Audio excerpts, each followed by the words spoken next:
എല്ലിന്റെ ഇടയിൽ കയറിയതാ. അല്ലല്ലോ നിന്റെയൊക്കെ കൈ വണ്ടി കിട്ടിയ എല്ലിന്റെ ഇടയിൽ കയറും. അതല്ലെന്ന് എൽബോർഡ് വെച്ചൊരു കൊച്ചാട്ടം വന്ന് നിന്റെ ഇടയിൽ കയറിയതാ. എന്തുവാടാ? കൺമണി അൻപോട് പാടി അങ്ങോട്ട് പോയി. പോലീസ് പിടിച്ചുകൊണ്ട് ഇങ്ങോട്ട് പോയി. ഇളയരാജയുടെ പാട്ട് അനുവാദം ഇല്ലാതെ പാടിയാ എങ്ങനെ ഇരിക്കും? അറിയാതെ പോലും പാടല്ലേ. മസാല മേടിക്കാൻ പറയട്ടെ. ഗ്രാമ്പു എന്തിയേ? ഗ്രാമ്പു ഇല്ലേ? ഇല്ല, മറന്നുപോയി. നീ മറക്കും. എൻ്റെ അമ്മ പറഞ്ഞിട്ടുണ്ട് ഗ്രാമ്പു കണ്ടും മക്കളെ കണ്ടും കുടിക്കരുതെന്ന്. ഗ്രാമ്പു അല്ല, മാമ്പു.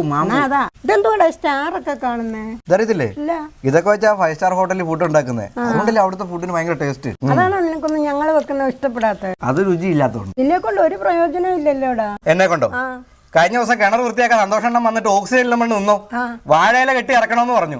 അതാണ് ഞാൻ ഇറങ്ങിയിട്ടാണ് സന്തോഷം ഓക്സിജൻ കിട്ടിയത്. പിന്നെ വാഴയിലേക്ക് പകരം വാഴ മൂടോടെ ഇറങ്ങിയ ഓക്സിജൻ കിട്ടാതിരിക്കുവോ? ശരി, എത്ത വാഴ.